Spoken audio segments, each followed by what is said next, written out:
Chapter 5. Financial Statement Analysis and Accounting Ratios. Introduction. The purpose of this section is to equip tax administrators with the accounting tool for reviewing financial statements upon which tax computation, capital allowance computations which form the basis of tax payable are based. With ability to analyze financial statements through accounting ratios and other analytical techniques, tax officials will be able to determine whether there are areas within the financial statements which are aimed at reducing tax liabilities. Financial analysis. Financial analysis is defined as the process of identifying financial strengths and weakness of a business by establishing relationship between the elements of statement of financial position and statement of comprehensive income. It is through the process of financial analysis that the key performance indicators such as liquidity, solvency, profitability, and efficiency of operations of a business entity are determined, and the short-term and long-term prospects of a business can be evaluated. Financial statement is an organized and systematic collection of data based on logical and consistent accounting principles and procedures for the purpose of conveying an understanding of some financial aspects of a business entity. It reveals the financial position of the entity at a moment of time and the results of the series of activities over a given period of time.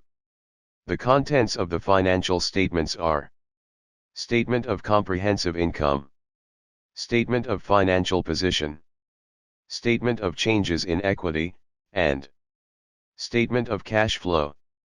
The objective of financial analysis is to draw information which will facilitate the evaluation of the strength and weaknesses of the business entity, the measurement of profitability of the business entity, the determination of the future earning capacity of the business entity, the determination of the liquidity and solvency of the business entity, and a decision on the future prospects of the business entity.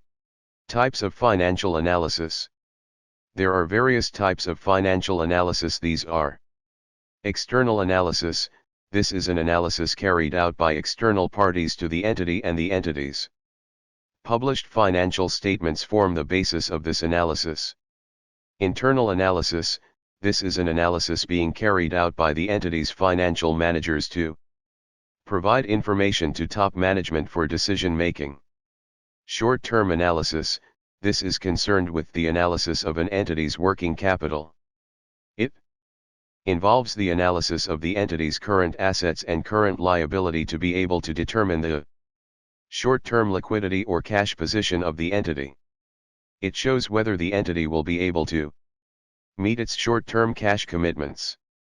Horizontal analysis.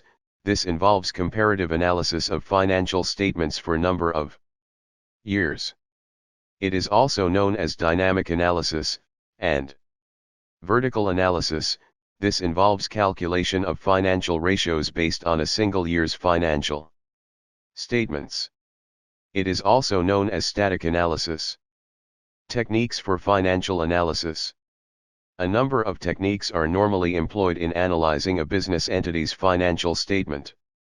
These include comparative financial statements. This involves a comparison of an entity's financial statements over a period of time, say at least over a 2-year period. It compares the entity's income statement and statement of financial position over the period. It provides meaningful information when compared to similar data of prior periods. The comparison of the income statement enables a review of the operational performance of the entity over a period of time so as to draw conclusions as to the direction of the entity's performance. So also, a comparison of the statement of financial positions during the period will reveal the effects of operations on the assets and liabilities of the entity. This is carried out by determining the absolute and percentage changes in the compositions of the income statements and statement of financial positions within the periods chosen. Common size statements. This analysis is done by converting the figures of the financial statements to percentages. For the income statement, the figure for revenue is taken as 100% and the figures of the other items of the income statement are expressed as a percentage of the revenue figure.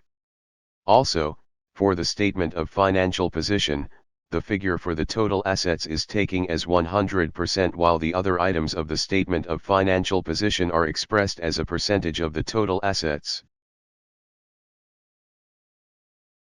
Statement of changes in working capital. The statement of changes in working capital provides information in relation to working capital between the financial periods. The amount of working capital for each period is determined by deducting the total of current liabilities from the total of current assets. The explanation for this change is expressed by breaking the changes into the makeup of the total current assets. Trend analysis. Under this analysis, ratios of different items of the financial statements for various periods are calculated and then comparison made accordingly. This analysis reveals the trend or direction of the company. Trend analysis is used to determine whether the financial health of a business entity is improving or deteriorating and whether the results of its operation is improving or on a downward trend. Ratio analysis. This is the most popular way of carrying out a financial analysis. It is a widely used tool for analyzing financial statements. Financial ratios show the relationship between the individual items or group of items of the entity's income statement and statement of financial position. Ratios can be grouped under the 5 major headings: profitability ratios, liquidity ratios, activity or efficiency ratios, leverage ratios, and shareholders' return or investment ratios. Ratios therefore highlight the key performance indicators, such as profitability, efficiency, liquidity, solvency, etc. of a business entity.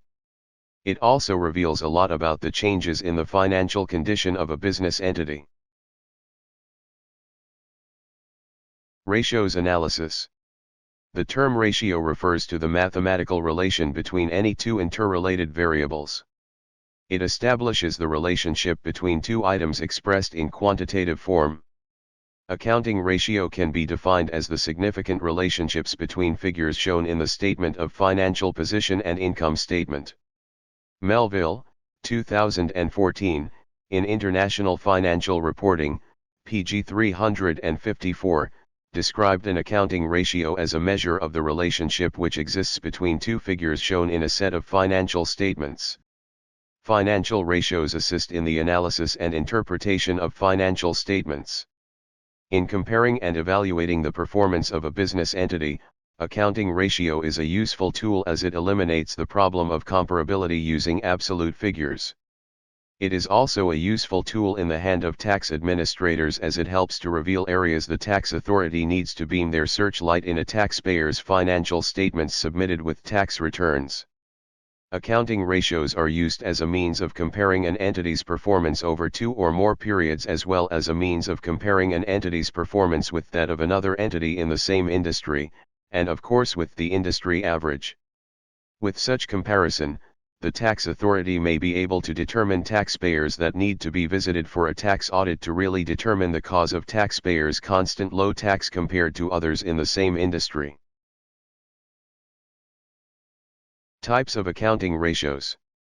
Accounting ratios can be classified into 5 main groups. These are profitability ratios. These ratios are used to assess the level of profitability of a business entity. Liquidity ratios. These are ratios that measure the ability of a business entity to pay its day-to-day debts as they fall due. Efficiency/activities ratios. These ratios measure how efficient the business entity has been utilizing the business assets. Long-term solvency ratios. These are ratios that show the capital structure of a business entity. They show the mixture of the business capital between equity, proprietary capital, and debts. Long-term liabilities, and investment ratios. These are ratios that are of interest to investors and potential investors. They show the level of returns that an investor can expect from investing in the business entity. Profitability ratios. The main profitability ratios are return on capital employed, return on equity, gross profit margin, and net profit margin. Liquidity ratios. The main liquidity ratios are the current ratio, the quick asset ratio, or acid test, and absolute liquid ratio. Efficiency/activity ratios. The main efficiency ratios are asset turnover, inventory holding period, trade receivable collection period, and trade payable payment period. Profitability ratios. Operating cycle. A company's operating cycle is the time it takes the company to convert its investment in inventory back into cash. It considers the number of days the company ties down cash it invested in inventory before the cash is realized back after collection of receivables. The operating cycle of a company that manufactures and sells goods comprises of 4 phases as follows. Raw materials are purchased and goods are produced and kept in inventory. Goods are sold from inventory to generate sales revenue, which may be on credit, in cash, or both. Extend credits to its customers, which leads to account receivables, and accounts receivable are collected to generate cash. However, for a company that only buys goods to resell, the first phase above will not apply. Its operating cycle will only involve the last 3 phases. The same thing applies to a company that only renders services to its customers. Operating cycle is normally measured by number of days in each of the phases listed above. For example, the number of days fund is tied up in inventory is measured by the total fund invested on inventory, and the average days of cost of goods sold. Long-term solvency ratios. The main long-term solvency ratios are capital gearing ratio, debt-equity ratio, and interest cover. Investment ratios. The main investment ratios are earnings per share, EPS, price-earnings ratio, P/E ratio, dividend cove, and dividend yield. Please, attend classes and read your study pack and go through the formulas, as this audio book did not include the formulas. Also, do share this audio book, subscribe, as we will bring you more audio books of all the study packs for free. Click the like and red button so that when we upload videos and audios books, you will be notified. Thanks for listening. I am Israel Ugbo. Email, israelugbo@gmail.com. Mobile phone, 0706 937 3637.